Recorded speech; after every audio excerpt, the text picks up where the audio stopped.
Fala pessoal, tudo bem com vocês?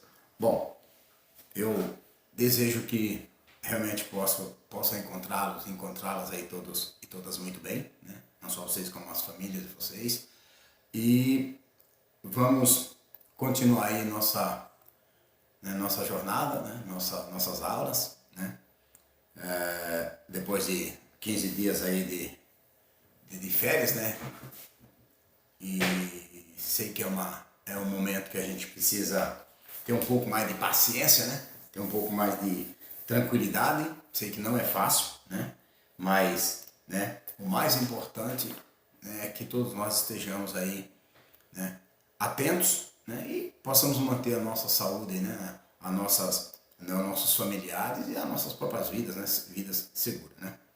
Galera, hoje, né, já fazendo aqui um bate-papo, né, inicial aí iniciar da aula, até porque hoje o tema dessa aula é Introdução ao Pensamento Político, né? É uma aula que antecede a aula sobre Maquiavel, né? E até é importante que vocês fiquem atentos, né? E que nós possamos entender por que, né, de repente foi escolhida esta aula, né? Introdução ao Pensamento Político, antes de Maquiavel. Percebam que nós já estudamos, vocês já estudaram, né, sobre Platão, né, sobre Aristóteles e também sobre o próprio Sócrates, né? Então Sócrates, Platão e Aristóteles. E do conhecimento, né, de vocês também, do conhecimento de vocês, o Sócrates, ele foi um grande pensador grego e que, por sua vez, foi o mestre, né? O grande mestre de Platão. Né? E o Platão, por sua vez, foi o mestre de Aristóteles. Isso é da ciência de todos nós, né? Mas o pensamento político, né? Ou a introdução ao pensar político. Né?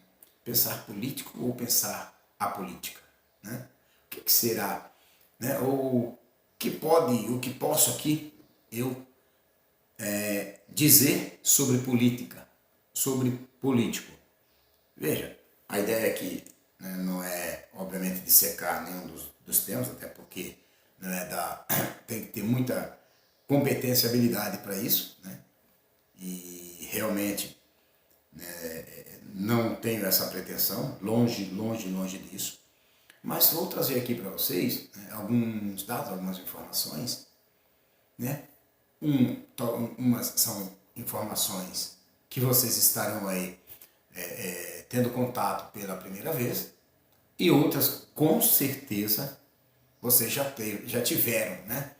Estão aí cimentando, né? Estamos aí, na verdade, reafirmando aquilo, né? E relembrando, né, aquilo que vocês, em algum momento da vida de vocês, boa parte de quem está aí assistindo esse vídeo, certamente já teve, né, já passou. Né?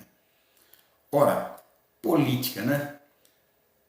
Se a gente pensar, né, em político, né, o político, né, então a gente acaba também meio que restringindo, né, galera, a uma coisa muito institucional, né? Quando eu falo político, muitas vezes a gente restringe, né, não só a instituição política, né, mas ao político de uma maneira geral. Né? Haja visto a concepção hoje que se tem, infelizmente, até a gente acaba lendo, né, em muitos artigos, em obras e mesmo no nosso material, né, que já acabou virando senso comum certas falas ou frases, né, que a gente ouve no dia a dia na sociedade. Infelizmente, eu digo infelizmente porque eu acho que a política ela é linda, sabe? A política, ela é impossível nós, né, como diria o Aristóteles, né, nós vamos falar do Platão e do Aristóteles. O Aristóteles dizia que nós somos seres, né, que nós somos animal, né? Então, o que o homem, né, o ser humano é um animal, né, racional e político. fica a leitura de cada um, né? Por que esse ser animal, né?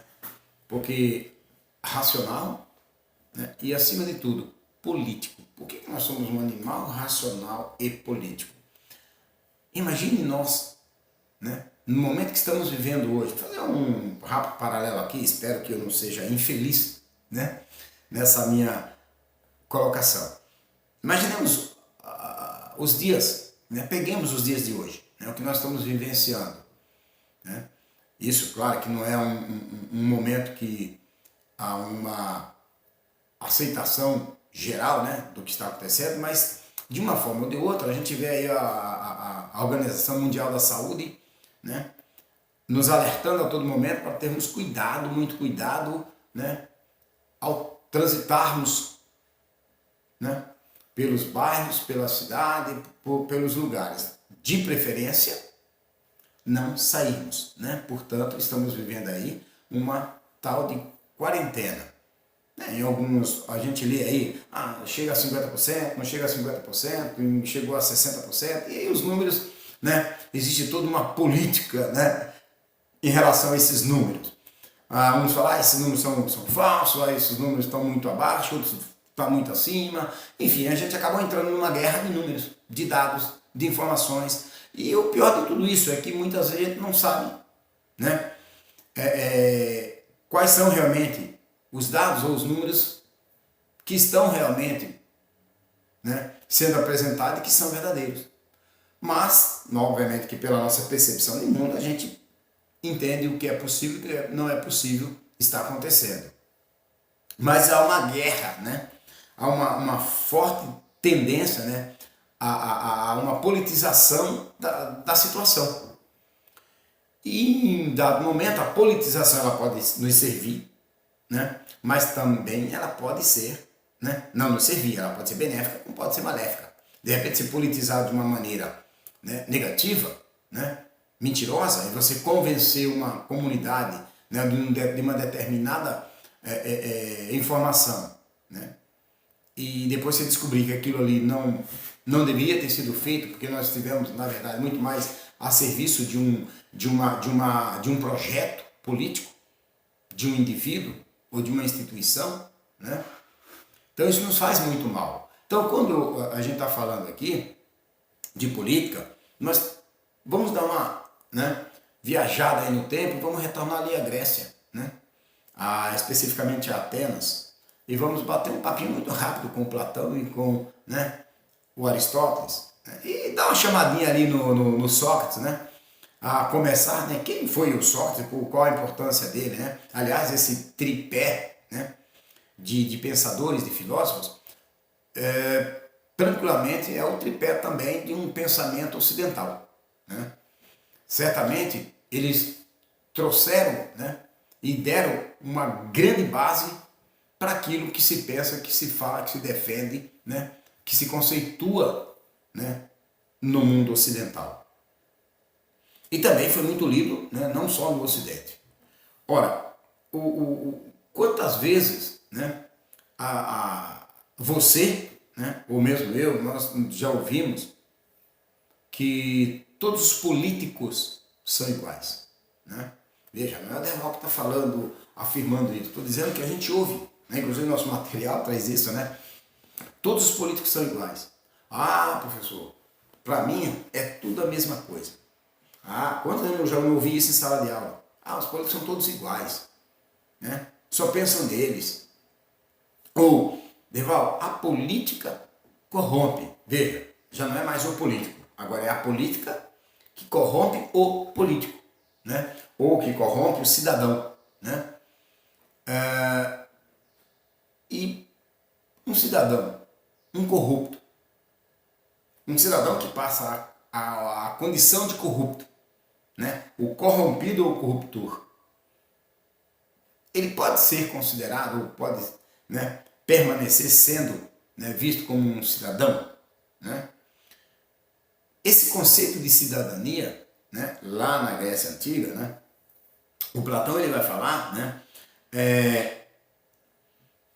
que o Estado ele tem uma função, né, a instituição Estado, né, tem a função, né, de cuidar a priori, né, das coisas relacionadas à educação, né, à saúde e a toda a infraestrutura, né, ou a infraestruturar, né, se é que eu posso assim dizer, né, a cidade ou o estado que aquele governante, aquele rei, né, aquele, né, soberano, né, administra. E na Grécia Antiga, a participação das pessoas nas decisões, né, tomada, né, nos tipos de relações ou relacionamentos que existem entre o governante e a comunidade, é necessário que a comunidade participe. Né? Então o grego ele entende, tanto que havia as chamadas ágoras, né, onde em praças abertas, praças públicas, reuniam-se ali os cidadãos para discutir as coisas da comunidade. O que deve ser ou não prioridade para esta comunidade. E aí entra, galera, uma questão muito importante. Né? Reuniu-se os cidadãos e as cidadãs se reuniam. Opa, pera um pouco. Todos se reuniam? Não. Escravos, né? Os metecos, né? Estrangeiros e mulheres não eram considerados cidadãos. As mulheres não eram consideradas cidadãs. Logo, também não participavam da vida ativa, da vida pública, das decisões, né, da política, né, do Estado. Então, a gente vê que mesmo lá onde nasce a democracia, né, de onde nós, né, trouxemos e de quem nós herdamos tantos conceitos como a questão da moral, da ética, a ética socrática, a ética platônica, a ética aristotélica, né? Mesmo assim, havia, né, um processo de exclusão. Ou seja, professor, então era uma democracia, posso chamar de uma democracia excludente?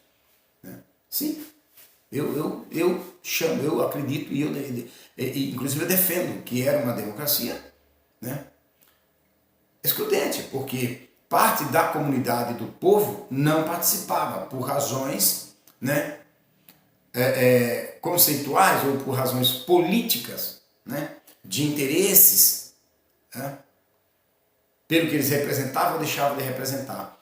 O nosso material ele diz assim, né, os políticos são todos iguais?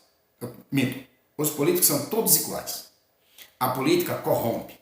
Quantas vezes você já ouviu ou falou frases como essas? Pode-se dizer que, atualmente, elas já fazem parte do senso comum. Olha que triste. Ao mesmo tempo, muitas vezes ouvimos expressões como você não foi muito político ou você precisa ser mais politizado. Nesse caso, qual é o sentido do termo? Existem sentidos diferentes para a palavra político? Como para a palavra política? Quais seriam eles? Ou quais seriam, né, essas palavras? Então aqui, basicamente, nós vamos discutir, nós vamos tentar entender que, assim, o papel de um político, né, ou melhor, o papel de um cidadão é ser político, no aspecto da convivência social, né, de conviver, né, de forma, né, harmoniosa, muito embora divergindo, né, ora convergindo, ora divergindo, né, ora, né, defendendo, ora, né, contra-argumentando, né, aquilo que você acaba de ouvir, né, ou de ler, né, ora de assistir, né. O Platão ele vai, né, construir inclusive a ideia de um estado ideal, de uma cidade ideal, né.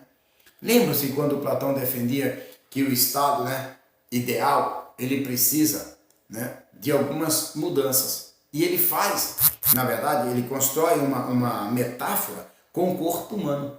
Então Platão vai dizer que existe, né, que o estado pode ser comparado ao corpo humano e o corpo humano dividido em três partes, assim como o estado, onde ele divide a cabeça, o tronco, né,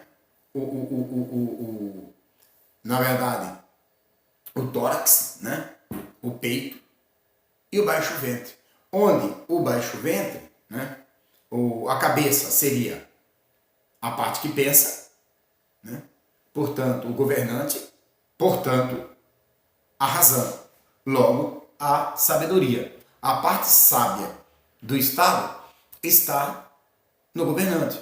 Portanto, todo o governante, necessariamente, no pensamento platônico aqui do Estado da cidade ideal, ele deveria ser filósofo. Logo, todo filósofo não é, né? Não é necessariamente, não precisa ser, né, um governante. Mas todo governante, todo soberano, necessariamente, né, soberano aqui no sentido do Estado, da soberania, da governabilidade, obrigatoriamente ele deve ser filósofo. Porque na percepção de Platão, só o filósofo tem esta condição, né, de proximidade com a verdade, com o bem, com a moralidade, né, com a ética, com a virtuosidade, né, termo que o Platão, que o Aristóteles tanto gostava de, né, e tanto desenvolveu. Então, o governante ele tem que ser um sujeito bom, né, no sentido lato aí dos gregos, né, ético, né, ele tem que ser uma pessoa respeitada e, obviamente, né, tem que respeitar. Ao mesmo tempo, ele vai dizer que o tórax, né, ou o peito, é a coragem, né? Portanto, seria aí a parte que representa, né, a força. Poderia imaginar aí o exército, poderia imaginar as forças que compõem, né, que mais próximo se alia também aí com o rei, com a cabeça. Qualquer momento, qualquer necessidade, o rei, o governante, né, ele chama, né, a defesa, né? Ele chama aquilo que é a coragem, é o que vai defender, né, o Estado, né, as cidades. Tem essa função, né? E o baixo ventre, né? Ora, o que representaria aí o baixo ventre? O que a gente imagina que seria esse baixo ventre, galera? Bom, seria a parte, né, frágil do Estado. Frágil no sentido de é a parte da moderação, sabe? Moderada que, portanto, precisa ser controlada, né? É o baixo ventre, é onde estão as vontades, os desejos, né? Inclusive, né, desejos mesmo de ganância, né? Desejos sexuais, desejos de posses, né? E, acima de tudo, de certa forma, a parte não equilibrada. Ou seja, e ao mesmo tempo é a parte que sustenta, né? Vamos dizer assim, não gosto muito do termo, mas é como se fosse uma pirâmide. O topo, o meio dessa pirâmide e a base. Então ali estamos, né? Certamente estou eu lá, né? Bom, e essa parte que ele vai chamar do estado perfeito, ele vai dizer o governo, os guerreiros e os trabalhadores. Portanto, o governo também dividido como se fosse 3 medalhas. Medalha de ouro, de prata e de bronze. Não preciso nem dizer para vocês que é a medalha de bronze, que é a medalha de prata e que representa a medalha de ouro, né? Mas só para não ter dúvida, né? Para não ter nenhum eu bobiei, não vi por aí.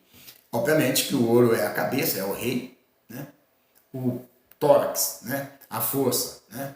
Aí seria até, digamos, uma classe mais próxima, né, à governabilidade, né, seria a prata, e por fim, o bronze, né, que são os trabalhadores, portanto, que é a parte, né, dos desejos, né, do perigo, né.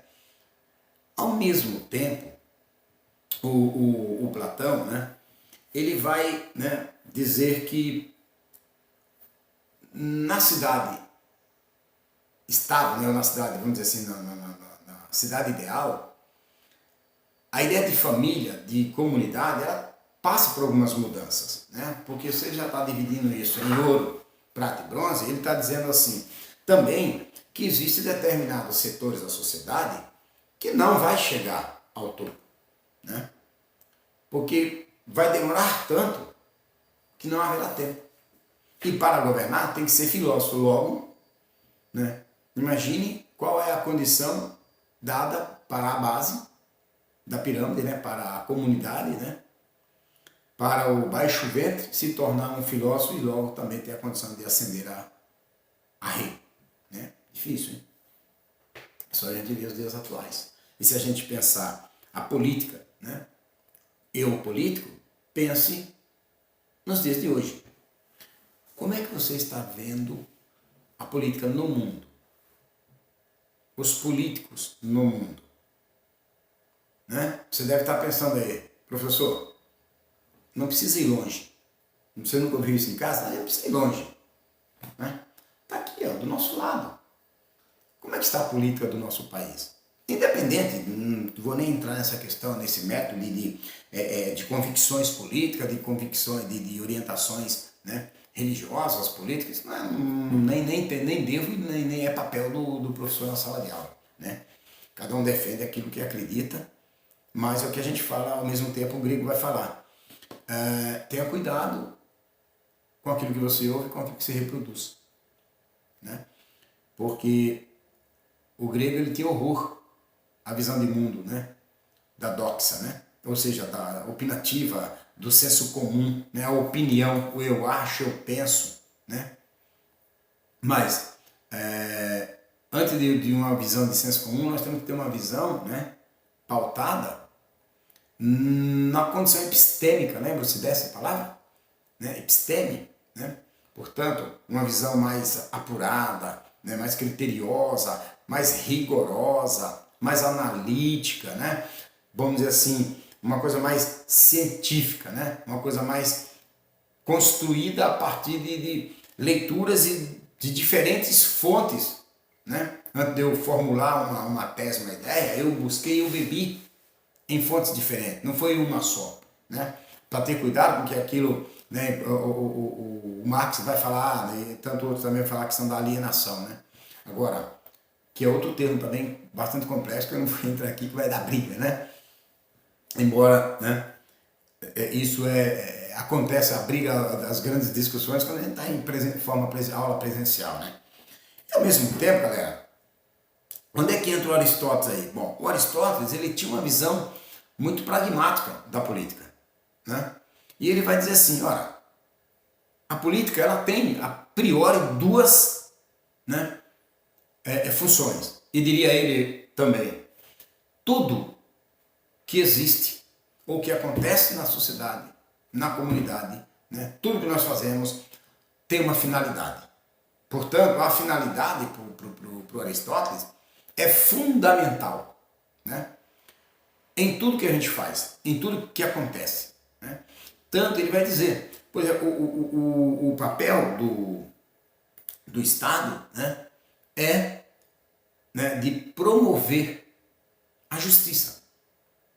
Olha que legal que seria se realmente você pudesse olhar para, né, o Estado que você vive, né, ou para os políticos, aí vamos falar agora dos políticos, né, e esses políticos estivessem produzindo uma política que de verdade, que verdadeiramente promovesse a justiça, sabe?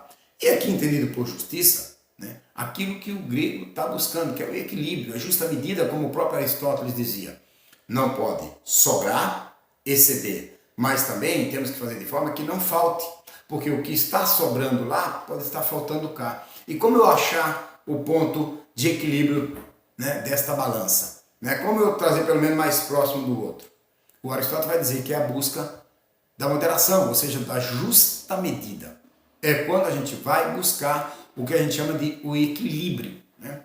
E é algo muito difícil. Sabe quando você fala assim, essa pessoa é desequilibrada, esse professor é muito, né? Enfim, né? Porque a gente, em dado momento, a gente se perde, a gente não tem a condição realmente, a percepção, o entendimento, ou mesmo naquele momento a estabilidade, né? A estabilidade, né? E aí vivemos uma vida às vezes muito instável, né? O Aristóteles ele vai dizer, né, que a política não pode ser exceção dessa finalidade. Portanto, ela tem que produzir, tem que promover a justiça, tem que promover a felicidade. E a justiça e a felicidade, né, juntas. Vai promover tantos outros valores, né, como principalmente uma sociedade boa, uma sociedade ética, uma sociedade pautada em valores éticos, valores morais, moral aqui no sentido não da moralidade, né, do moralismo, simplesmente, né, moralista, mas da condição do respeito um com o outro, né? Ao mesmo tempo, né, ele vai dizer que nós somos, o Aristóteles vai dizer que nós somos animais, que o homem, né, a mulher, o ser humano, é um animal. E é um animal racional, social, portanto, político. Então nós somos, né, animais, né, políticos, né, racional e político. Por que político? Justamente por aqueles conceitos que nós vimos agora há pouco, do desenvolvimento que ele tem, né, aquela condição que você, né, exige de si mesmo para não ficar numa área de conforto, somente assistindo e esperando que os seus líderes façam por você. Esperando que aquele deputado, ou aquela deputada, que aquele presidente, ou que aquela presidenta, ou que, né, aquele vereador faça por você. E aí você reclama quando ele não faz ou quando ele faz errado. Mas o que você fez, o que eu fiz para que a coisa acontecesse conforme eu desejo, conforme a minha vontade de uma sociedade mais justa, de uma sociedade mais feliz, de uma sociedade mais ética. A primeira oportunidade que se tem, né, de tirar proveito de alguém ou de alguma coisa, né, acaba se tirando. É o que o Spinoza vai falar, né? Por isso que o Spinoza vai dizer que a liberdade ela é ilusória. Por que ela é ilusória? Não é que a liberdade não existe, a concepção de liberdade. Ele está dizendo simplesmente que, como nós fazemos parte de um todo mal compreendido por nós não somos capazes de construir de verdade a liberdade, porque a liberdade ela não pode ser somente minha. Ao mesmo tempo, ele coloca, né, que o meu conceito, ou o conceito de liberdade, né, de uma maneira geral, do senso comum, está atrelado às minhas vontades, aos meus desejos. E quando esta minha vontade, esse meu desejo não se realiza, eu me frustro. E essa minha frustração acaba me deixando angustiado. Esta angústia, né, me deixa aprisionado, né, e até no existencialismo sartriano, né, em mim mesmo. Né? Então, o Aristóteles, ele vai dizer, né, sem amigos, né, na verdade, ninguém escolhe viver. As pessoas, por mais que você fale que não tem amigo, você tem. Você tem. Abrir os olhos e tentar buscar e enxergar onde é que eles estão. Ah, Deus, é tão difícil. Não estou dizendo que é fácil. E o que é fácil nessa vida? Né? Então, assim, a amizade se funda no desinteresse, diria Aristóteles. A amizade se funda no desinteresse. Ou seja, quando alguém se aproxima de mim, ou eu me aproximar de você porque você tem algo a me oferecer, né, e eu tenho um interesse particular em você e não na sua amizade, o Aristóteles diz, isso não é amizade. Isso não é uma ação boa. Isso não é uma ação que constrói um caminho para a felicidade. Né? Ou seja, isso não é justo. Você não está sendo justo. Veja a leitura desses camaradas, né? Desses pensadores, e veja o que a gente enxerga hoje, né? No mundo da política, no nosso país. As brigas que a gente está vendo aí, né, de tudo quanto é lado, não interessa aqui quem está certo, quem está errado nesse momento, né? Cada um tem a sua percepção, né? E seria bom que nós chegássemos a um denominador aí que beneficiasse a comunidade de uma maneira geral, e não apenas esse ou aquele grupo, esse ou aquele cidadão, essa ou aquela família, esse ou aquele nome, né? Então o Aristóteles vai dizer, existem 3 formas de governo. O governo de um só, né, que seria a monarquia, e o governo, né, de um grupo. Então o governo de um só, monarquia, governo de um grupo, né, seria a oligarquia, a aristocracia, perdão, a aristocracia, e o governo do povo, né, ou o governo do povo. Quem seria esse governo do povo? Né? É aquilo que o Aristóteles está dizendo. que é a governabilidade com todos, mas ao mesmo tempo, ou pelo menos para a maioria, mas ele diz que mesmo este governo, né, para o povo, com o povo, né, ele também pode, assim como a monarquia, né, e a aristocracia, né, o governo do povo também pode acabar caindo numa outra situação. Ele deixar de atingir ou deixar de representar as suas finalidades para fazer, né, ou para construir interesses particularistas, interesses próprios. Né? Então, esses três, né, tanto a monarquia como a aristocracia como a democracia, pode se tornar em uma tirania, né? Pode se tornar, né, uma oligarquia ou mesmo uma demagogia. Né? Por que uma oligarquia? Por que uma demagogia, uma tirania? Porque deixou de construir ou de produzir aquilo que era, de fato, o papel e a função, né, da governabilidade, do governo, do Estado, né, da política. A política de Estado não pode ser a política do Derval, do presidente ou, sabe, do governante, qualquer que seja. A função da política desse governante é promover justiça, bondade, né, promover felicidade, desenvolver valores, né, que construa um convívio harmonioso, né, na sociedade. Então, galera, se a gente pensar, né, a partir do grego, nós vamos ver que a nossa política tem que aprender muita coisa. Né? Mas também nós temos muitas coisas hoje que são muito melhores do que era no tempo da Grécia. A imaginar o que é hoje o cidadão. Né?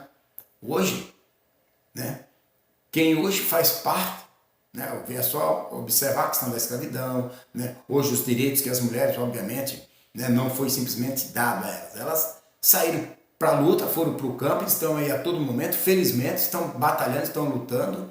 Né, não precisava ser desta forma.